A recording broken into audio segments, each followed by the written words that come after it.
Assalamualaikum warahmatullahi wabarakatuh. Perkenalkan, nama saya Muhammad Duldan Maulana, NIM 22401129 dari Prodi Ekonomi Syariah.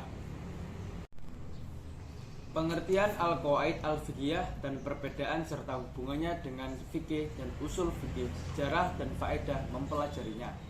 A. Pengertian dari al-qawaid al-fiqhiyah yaitu kaidah fikih dapat diartikan sebagai himpunan kaidah-kaidah fikih yang umum yang meliputi seluruh cabang masalah-masalah fikih yang menjadi pedoman untuk menetapkan hukum setiap masalah-masalah fikih, baik yang telah ditunjuk oleh nas maupun yang sama sekali belum ada nasnya.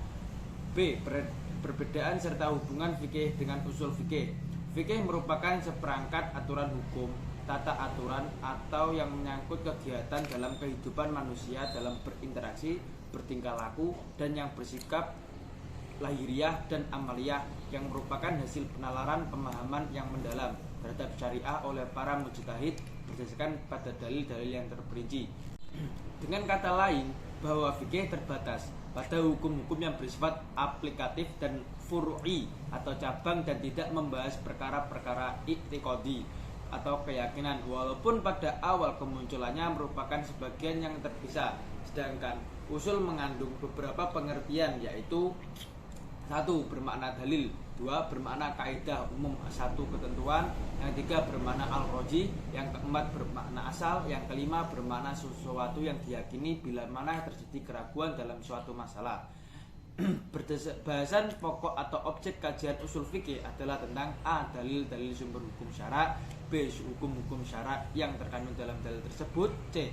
Kaidah-kaidah tentang usaha dan cara mengeluarkan hukum syara' dan dalil atau sumber yang mengandungnya. C. Sejarah qawaid fiqhiyah.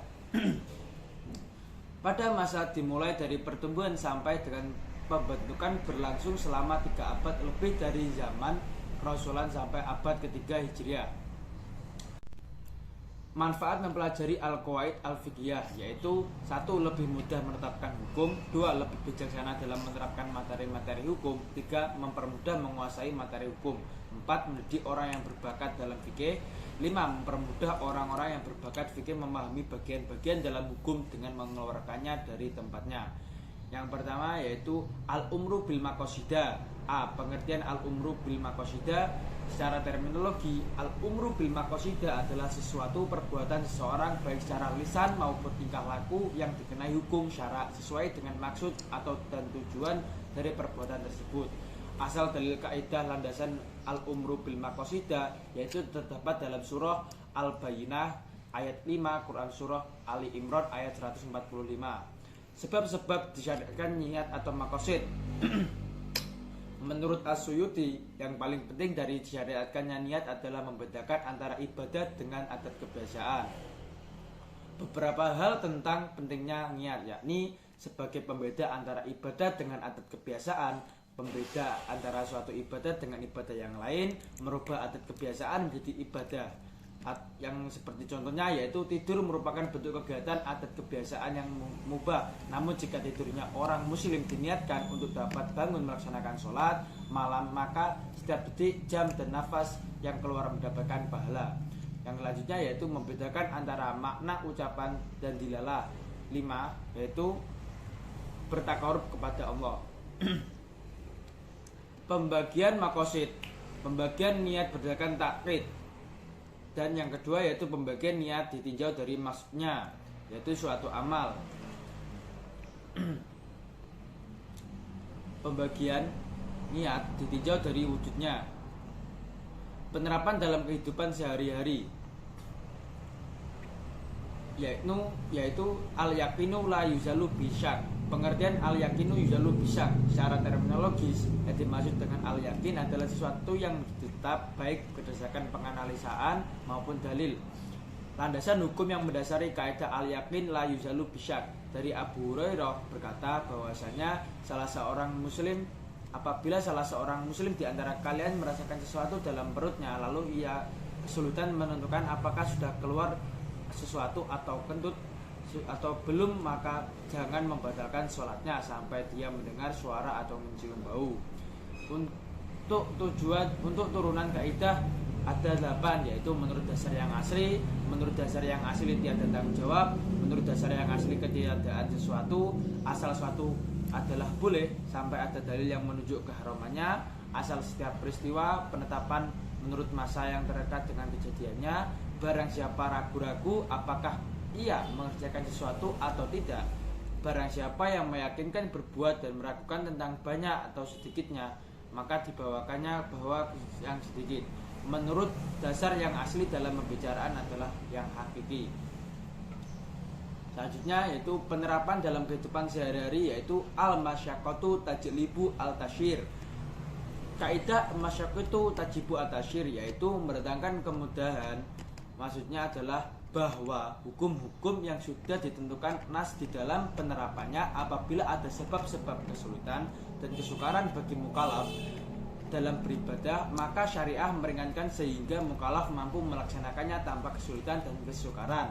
Dalil kaidah al-masyaqqatu tajibu al-tasyir yaitu di dalam Al-Qur'an terdapat dalam surah Al-Baqarah ayat 185, Quran surah An-Nisa ayat 28, Quran surah Al-Hajj ayat 78 dan surah At-Taghabun ayat 16. Kaidah-kaidah yang berkaitan masyaqqatu at-tajibu al-tasyir yaitu apabila sesuatu perkara menjadi sempit maka hukumnya meluas. Kaidah ini adalah kaidah yang dibuat oleh Asy-Syafi'i.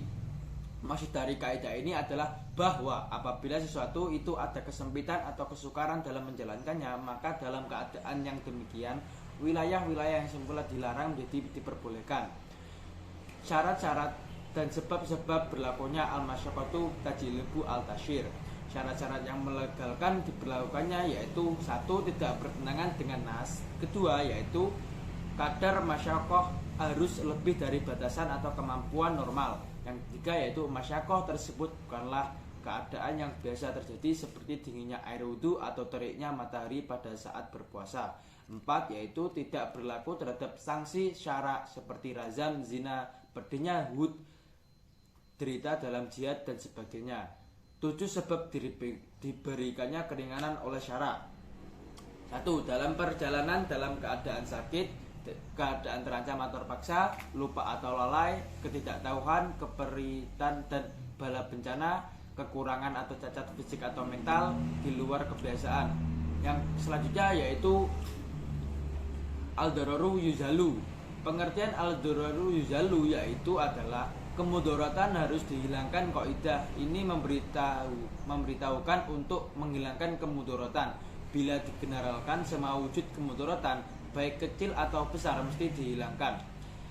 Sumber kaidah al-dararu yuzalu di dalam Al-Qur'an terdapat pada Quran surah Al-Baqarah ayat 173, Quran surah Al-Maidah ayat 4, Quran surah Al-A'raf ayat 56. Cabang-cabang al-dararu yuzalu. 1. Doror. 2. Hajat. 4. Zina. Syarat-syarat dan sebab al-dararu yuzalu. 1. Ia membutuhkan atas ketidakberlakuan hukum pokok karena adanya kesulitan. Yang kedua yaitu sesuatu yang dihajati itu patut menggunakan hukum istisna atau pengecualian bagi individu. Yang ketiga yaitu hajat yang dihadapi merupakan hajat yang jelas untuk satu tujuan.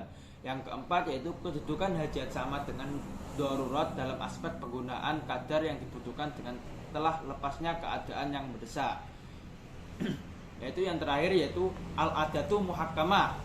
Pengertian al-kaidah al-adatu muhakkamah yaitu dalam pengertian dan substansi terdapat istilah lain dari al-adah yaitu al-urf yang secara harfiah berarti suatu keadaan, ucapan, perbuatan atau ketentuan yang dikenal manusia dan telah menjadi tradisi untuk melaksanakannya yaitu meninggalkannya. Yang menjadi dasar hukum syarat menjadikan al-adatu sebagai sandaran hukum. Dalam Al-Qur'an terdapat surah Al-A'raf ayat 199 dan surah At-Tolak ayat 7.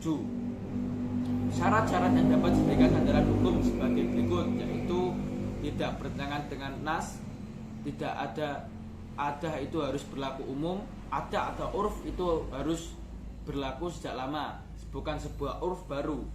Yang terakhir yaitu tidak berbenturan dengan tasrih atau ketegasan seseorang dalam sebuah masalah. Macam-macam yang mengkaidai cabang al-adatu muhakkamah, yaitu 1. Kajian dalil dapat dilihat dari segi bentuk material. Yang kedua, kajian adat dari segi cakupan. Yang ketiga yaitu kajian adat dilihat dari keabsahannya. Kedudukan kaidah al-adatu muhakamah, bahwa kaidah ini adalah termasuk kategori yang sangat agung karena memiliki pengaruh yang sangat luas sebagai dalil fikih, khususnya terkait dengan kearifan lokal. Dan yang paling agung adalah bahwa kaidah ini dapat menyingkap hukum sesuai situasi dan kondisi budaya masyarakat selama budaya tersebut tidak keluar dari maqasid syariah. Dari saya, terima kasih. Wassalamualaikum warahmatullahi wabarakatuh.